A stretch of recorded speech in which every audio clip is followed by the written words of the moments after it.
वैसे स्कूटर बनाए किस लिए गए थे? प्रैक्टिकलिटी के लिए, कि एक आम आदमी उसको अपने काम पे लेके जा सके या फिर उससे पैसा बचा सके। लेकिन आजकल स्कूटर को देख लो कितने हाई फाई बन रहे हैं। ऐसे कुछ बेसिक स्कूटर्स भी हैं जो मार्केट में है एक आम इंसान के लिए। ये है टीवीएस ऑर्बिटर और ये स्कूटर 1,05,000 रुपए की एक्स शोरूम कीमत पे आता है। 158 किलोमीटर की रेंज दे सकता है ऑन अ चार्ज। और ये चार्ज कितनी देर में हो जाता है? जैसे कि मान लो 0 to 80% करना हो तो 4-4.5 घंटे में हो जाएगा, और अगर 0 to 100% करना हो तो 6 घंटे अप्रॉक्स इसको चार्ज होने में लगते हैं। कुछ इस टाइप का इसके साथ में ये चार्जर मिलता है, जिसका कि ये जो प्लग है ये 5 एम्प वाले सॉकेट में लग जाता है, नॉर्मल वाला। तो यहाँ पे ये जो है टेस्टिंग के बटन्स वगैरह हैं। और अगर चार्जर दिखाऊं तो इसका चार्जिंग का पोर्ट पहले देख लेते हैं, कुछ ऐसा सा है। और ये पोर्ट लगेगा यहाँ पे, ये चीज़ यहाँ से ये चार्ज हो जाता है।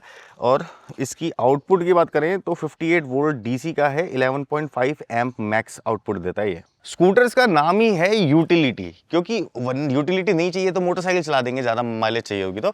बट इलेक्ट्रिक स्कूटर बने हैं पैसा बचाने के लिए भी और सामान रखने के लिए भी। तो यहाँ पे ये इतना बड़ा फ्लोर बोर्ड मिलता है जिसके अंदर हम पैर रखेंगे तो पैर तो पूरे आएंगे, बट यहाँ पे इतनी जगह भी होनी चाहिए जिसमें छोटा मोटा सामान कार्टन वगैरह रखा जा सके, और पानी की बोतल या फिर सिलेंडर आप साइड में रख सको। तो उस यूटिलिटी के लिए भी ये काम में आता है। दूसरी चीज़, अगर ग्रॉसरी लेके आनी है तो उसके लिए यहाँ पे ये वाले हुक्स होते हैं। एक हुक इसमें यहाँ पे है, लेकिन दूसरा हुक छोटी सी ग्रॉसरी के लिए यहाँ पे होना चाहिए था, वो इस तरफ मिसिंग दिखता है। बट अगर आपको छोटे छोटे सामान रखना है, ग्लव्स पहन रखे हैं, ग्लव्स रखने हैं, अगर कुछ ऐसा है हाथ के अंदर जिसको कि बिल्कुल ही हैंडी रखना है, तो यहाँ पे एक छोटा सा ये मिलता है इस टाइप की स्टोरेज, जिसके अंदर काफ़ी सामान रखा जा सकता है। बट अगर आपको अपना राशन लेने जाना है, बड़ी ग्रॉसरी करनी है, या फिर बैग वगैरह रखना है, हेलमेट रखना है, तो उसके लिए इसके सीट के अंदर की स्टोरेज देखोगे तो काफ़ी लंबी है, काफ़ी अच्छी है। और इसको अगर लीटर्स में काउंट कर दूँ तो 34 लीटर्स ऑफ बूट स्पेस यहाँ पे मिलता है। काफ़ी प्रैक्टिकल है। अगर देखोगे राशन का सामान तो काफ़ी सारा किलो सामान इसमें आटा, चीनी, चावल वगैरह आ सकता है, और खुली आइटम भी आ सकती हैं। लेकिन यहाँ पे कोई भी ऐसा लाइट या फिर चार्जिंग पोर्ट नहीं होता है। जगह जगह पे ये जो बोल्ट्स हैं ये आपको दिखेंगे। डिज़ाइन पॉइंट ऑफ व्यू से बात करें, काफ़ी स्लिम है। पीछे से स्कूटर टेल लैंप वगैरह हो गया, इसकी ग्रैब रेल्स हो गई यहाँ पे, मतलब स्लिम सा लगता है। डिज़ाइन पॉइंट ऑफ व्यू से भी ये जो कलर्स का जो कॉम्बिनेशन है यहाँ पे काफ़ी अच्छा, ब्लू सिल्वर का एक्सेंट। नीचे की तरफ मोटर एंड सस्पेंशन है। और अगर बॉडी को भी देख लोगे तो इस टाइप की कुछ ब्लैकिश बॉडी है, जो कि हमें ज़्यादातर स्कूटर्स के अंदर मिलती है। बट हर जगह ये जो स्क्रूज हैं, बोल्ट्स हैं, ये विजिबल होते हैं, तो यहाँ पे थोड़ा सा चार्म कम हो जाता है इसका। अगर इसको इस वाले एंगल से देखोगे तो थोड़ा ट्रॉन मूवी टाइप से लगता है। स्कूटर का जो डिज़ाइन है वो थोड़ा लेटेस्ट टाइप का है। फ्रंट फेंडर भी देखोगे ना, ऐसा स्क्वायरिश है छोटा सा, तो ऐसा लगता है ऐसा मूवी का स्कूटर है, कोई छोटी सी वॉली टाइप एक मूवी हो, उसमें छोटा सा एक रोबोट हो। फिर ऊपर की तरफ आते हैं तो हेडलैम्प ऐसा है, कुछ स्लिम सा है, पतला सा, ऐसा चौड़ा सा। ये क्रिस्टल एलईडी बोलती है कंपनी, बट ये एक नॉर्मल सा रिफ्लेक्टर एलईडी बेस्ड एक हेडलैम्प यहाँ पे मिलता है। ये जिस कैटेगरी का स्कूटर है उसमें फ़र्क नहीं पड़ता, लेकिन यहाँ पे मैं बता दूं कि इसमें हब मोटर है, और पीछे जो है ना ये 2.5 किलोवाट पीक पावर दे देती है। यहाँ पे 12 इंचेस का व्हील है, बट ड्रम ब्रेक के साथ है। वहीं इन्होंने एक एडवांटेज दिया है कि फ्रंट व्हील को रखा है 14 इंचेस का, जिससे कि जायरोस्कोपिक इफेक्ट ज़्यादा मिलेगा, और उससे आपकी हैंडलिंग लो स्पीड में भी अच्छी मिलेगी। वहीं फ्रंट में मिलता तो ड्रम ब्रेक का सेटअप भी है, लेकिन ये सीबीएस यानी कि कॉम्बी ब्रेकिंग सेटअप के साथ है। इसमें स्पेस बनाना था तो वो कहाँ बनाया है, डिग्गी के अंदर ना। तो यहाँ पे बैटरीज का यूज़ किया गया, सेल बैटरीज यहाँ पे यूज़ कर रखी हैं, जो कि 3.1 किलोवाट की बैटरी सेटअप यहाँ पे मिलता है। चलो बातें बात हो गई, इसको लेके चलता हूँ एक मैं राइड पे। लेकिन स्कूटर दिखने में ना प्रैक्टिकल सा लगता है, ऐसा नहीं है कुछ हाई फाई हो या फिर कुछ साइंटिफिक टाइप्स हो, बहुत प्रैक्टिकल सा स्कूटर है। बट सबसे अच्छी चीज़ मुझे इसकी लगती है कि इसमें यहाँ पे ये क्रूज़ कंट्रोल है। खैर मैं अभी इसको चेक करने वाला हूँ। सबसे पहले इसकी की लगाते हैं। यहाँ पे की लगेगी, इग्निशन कुछ ऐसा सा है, सही है। साइलेंट स्कूटर होते हैं इलेक्ट्रिक, कोई टेंशन नहीं होती है। इसको स्टार्ट करने के लिए ये बटन है, इसका इग्निशन ऐसे करके स्टार्ट होता है। बट स्टार्ट करने से पहले मैं बता देता हूँ कि इसके अंदर एक पार्किंग फीचर भी है। ये ब्रेक दबाई, ये प्रेस किया, अभी अपने पार्किंग मोड पे आ जाएगा। Ignition start, parking mode, parking mode पे आ गया। इसको मैं फॉरवर्ड कर सकता हूँ, ऐसे करके पार्किंग मोड पे चलेगा 5 किलोमीटर पर आवर की स्पीड से फ्रंट में अगर आपको करना हो। और इसी बटन को दोबारा से प्रेस करोगे तो ये अपने रिवर्स मोड पे आ गया। रिवर्स मोड पे कितनी तेज चल सकता है देख लेते हैं। तो 3 किलोमीटर पर आवर की स्पीड से ये अपने रिवर्स मोड में चलेगा, और इतना ही चाहिए होता है हमें, इससे ज़्यादा चलाओगे तो गिर जाओगे। यहाँ से इस पार्किंग मोड को मैं करता हूँ डिसेबल, ये पार्किंग मोड डिसेबल। और अब हम चलते हैं इको मोड पे। इसमें 2 मोड हैं, एक इको एक सिटी, बट इको मोड पे चलते हैं सबसे पहले। Okay start. Too much silent, वाह, क्रूज़ कंट्रोल का एक एडवांटेज ये है कि आप अगर रोज़ ऑफिस वगैरह जा रहे हो या आप काम पे जा रहे हो तो यहाँ पे ये बटन को प्रेस किया, क्रूज़ कंट्रोल एक्टिव, और ये 30 की स्पीड पे, जितने की स्पीड मैंने इसको सेट किया है, इसी स्पीड पे इसने क्रूज़ कंट्रोल पकड़ लिया। क्रूज़ कंट्रोल जब एक्टिव होता है तो यहाँ पे ये वाली लाइट ऑन हो जाएगी क्रूज़ कंट्रोल की।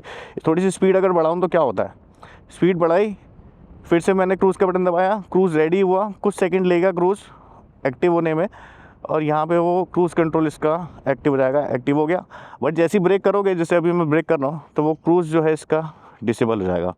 देखो बड़े व्हील 14 इंचज़ का व्हील होने से ना, जो इसमें एक हैंडलिंग है ना स्कूटर में, वो बहुत सही है। ऐसे करके इसको आप मोड़ सकते हो, ऐसा नहीं है कि स्किल्स चाहिए इसके लिए, ये बहुत गुड बैलेंस्ड, मतलब इसको वेल बैलेंस्ड एक व्हीकल बोल सकते हैं। ग्रिप भी अच्छी मिल जाती है। बट ना वहीं पे एक बात आ जाती है कि फ्रंट में भी ना इसके अंदर ये ड्रम ब्रेक है। अभी जो ड्रम ब्रेक है यहाँ पे मैं दिखाता हूँ, ये ड्रम ब्रेक देखना, सिर्फ फ्रंट ब्रेक ही मैं करने वाला हूँ। अब मैं स्पीड बढ़ाऊँ इसकी, इन केस अगर मुझे फ्रंट ब्रेक करनी लग गई तो इतना टाइम लेगा ये रुकने में, ये काफ़ी टाइम है, इससे मतलब एक्सीडेंट हो सकता है।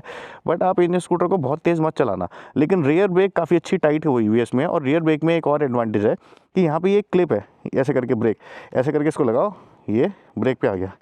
कहीं पे हिल है, कुछ ऐसा डाउन हिल पे हो आप, या फिर कुछ ऐसी प्रॉब्लम है, तो वहाँ पे ये सारी चीज़ें जो हैं ये हेल्पफुल हो सकती हैं आपको रोकने में।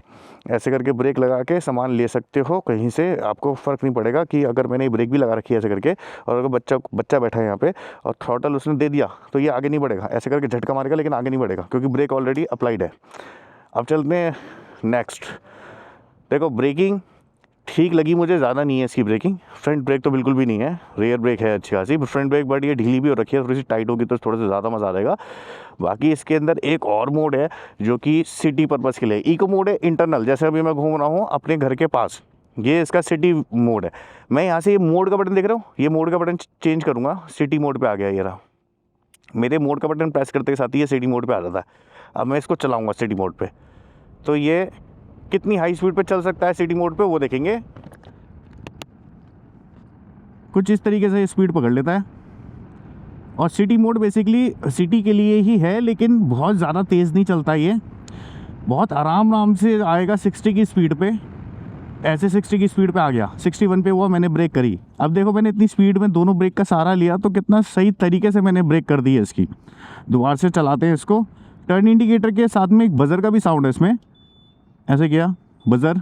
यहाँ पे हॉर्न है इसका, अगर मैं ये हॉर्न बजाता हूँ, हॉर्न का साउंड अच्छा है बिकॉज स्कूटर बहुत साइलेंट है, और इसको स्पीड में भगाते हैं हम। बेसिकली ये जो स्कूटर होते हैं ये स्पीड में भगाने के लिए है नहीं, ये है प्रैक्टिकलिटी दिखाने के लिए। और प्रैक्टिकलिटी में मैं एक चीज़ बताना चाहता हूँ कि मेरे को जो इसकी ये फ्लोर बोर्ड लगा है ना, बहुत सही लगा है। इसका जो बैठने का जो स्टांस है ना मेरा बॉडी का, वो बहुत सही है।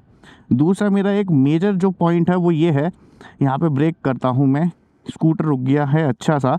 मेजर पॉइंट मेरा जो मैं चाहता हूँ कि चेंज हो, ये स्क्रूज़ के होल्स हर जगह दिखते हैं, यहाँ फ्लोर पे, जहाँ पे भी नट बोल्ट लगा रखे हैं, स्क्रूज़ लगा रखे हैं, वहाँ पे ये चीज़ें विजिबल है। लेकिन एक एडवांटेज, इतनी बड़ी सीट जो कि काफ़ी ज़्यादा कंफर्टेबल है, वो एक थम्स अप, एक पॉइंट बन सकता है। चलाओ इसको। और अब इसको मैं ये दिखाना चाह रहा हूँ आपको कि जिस पर्पज़ के लिए ये स्कूटर बनाया गया है, जो टीनेजर्स है ना, उनके लिए इस टाइप के व्हीकल्स बहुत अच्छे हो सकते हैं सिनेरियोज़ के अंदर। और बहुत सारे सिनेरियोज़ ऐसे हैं, जैसे कि आपको ट्यूशन में जाना है, इंस्टीट्यूट जाना है, आप ये स्कूटर लो, एक बार ही चार्ज करो यार। आप सोचो कि 3 किलोवाट आवर वाला जो उसका बैटरी है, उसमें 3 यूनिट लगेंगी। एक यूनिट है मैक्सिमम लगा लो 10 रुपये की, 30 रुपये के अंदर आप ये स्कूटर चलाओगे ऑलमोस्ट 120 किलोमीटर के आसपास, क्योंकि 159 की तो कंपनी रेंज बोल रही है। इतना ज़्यादा आप इस स्कूटर को चला सकते हो। अब यहाँ पे क्रूज़ कंट्रोल एक्टिव करते हैं। क्रूज़ कंट्रोल एक्टिव, ये कुछ सेकंड्स लेगा और अब इसका क्रूज़ कंट्रोल एक्टिव होने वाला है। हो जा भैया, बट इतनी देर में तो मेरा वहाँ पे टर्न आ गया। तो यहाँ पे ये भी एक चीज़ है कि कुछ सेकंड्स लेता है, आपको स्टेबल स्पीड पे छोड़ना पड़ेगा। बट यहाँ पे टर्न देखो कि कैसे है इसमें, मतलब मैं कितने अच्छे तरीके से टर्न ले पा रहा हूँ। बैलेंसिंग है इसकी, 14 इंचज़ का व्हील जो है फ्रंट में, वो काफ़ी हेल्प करता है इस स्कूटर को टर्न लेने में। अब इस रास्ते में जितने भी स्कूटर बाइक चलते हैं, मैं सिटी मोड पे हूँ, मैं फुल थ्रॉटल अगर देता हूँ तो मैं इनसे आगे की तरफ बढ़ूंगा। ऐसा नहीं है कि स्कूटर बहुत ज़्यादा स्लो है, बहुत ज़्यादा स्लो नहीं है, लेकिन हाँ ये मत समझना कि ये बहुत क्विक है। और सस्पेंशन के पॉइंट ऑफ व्यू से आपने देखा होगा कैमरा ज़्यादा हिल नहीं रहा है, बिकॉज जो ये जिस रोड पे मैं चल रहा हूँ ये वाली काफ़ी ऐसी होती है अनइवन, वहाँ पे आपके काफ़ी सारे जो गड्ढे होते हैं, जो बम्प्स होते हैं वो क्रिएट होते हैं। अब जैसे ये वाली रोड हो गई, इसमें भी जो सस्पेंशन है वो बहुत ज़्यादा सॉफ्ट नहीं है, बहुत ज़्यादा स्टिफर भी नहीं है, लेकिन एक स्कूटर पॉइंट ऑफ व्यू से एक साइलेंट सी सस्पेंशन है इसकी, जो कि ठीक ठाक सी लग रही है। ऑन एन एवरेज सस्पेंशन इसको बोल सकते हैं। अब मैं इसको एक टूटी फूटी रोड पे लेके आ गया हूँ। अब यहाँ पे देख लेते हैं कि एक जो मेन सी जो रोड होती है उस पर मोड्स किस तरीके की स्पीड आपको दे सकेंगे, इनकेस अगर आप जल्दी में हो तो।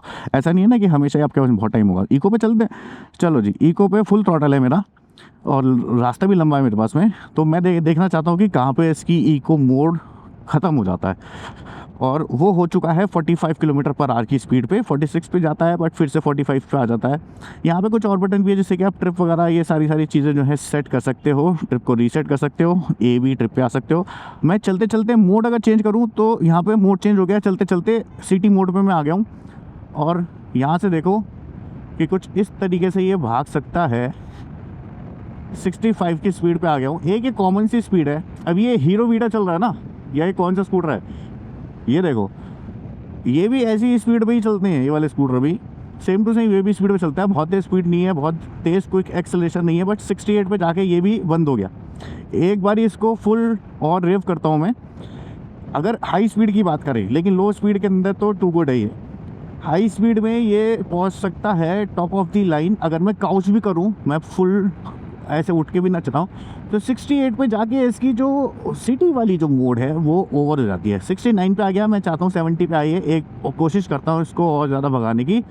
मैंने फुल टू काउच कर रखा है, बट इससे तेज़ स्पीड पे 69 किलोमीटर पर आवर की स्पीड से ये नहीं जाता है। तो इतनी स्पीड अगर आप लोगों के लिए बहुत है तो ये स्कूटर भी एक गुड चॉइस हो सकता है। बट हाँ, वो ये ड्रम ब्रेक्स हैं इसके अंदर, तो वहाँ पर आपको सोचना पड़ेगा।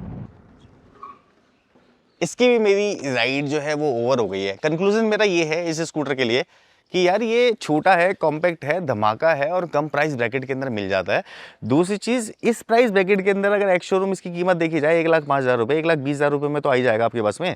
उसके अंदर अगर ये 120 किलोमीटर भी चलता है और ऐसा ट्रैवल कर सकते हो जो कि सिटी वाइज है, आपकी रोज़मर्रा का जो ज़रूरत है उसके अंदर काम आ सकता है, जिसके अंदर क्रूज कंट्रोल भी मिलता है, सस्पेंशन अच्छी है, सीट्स अच्छी हैं, तो और क्या कहना। दिखने में तो स्कूटर है ही अच्छा, और हाँ यूटिलिटी वाइज भी इसके अंदर इतनी सारी स्टोरेज है, छोटे छोटे से स्पेसिस हैं और दिखने में है मॉडर्न।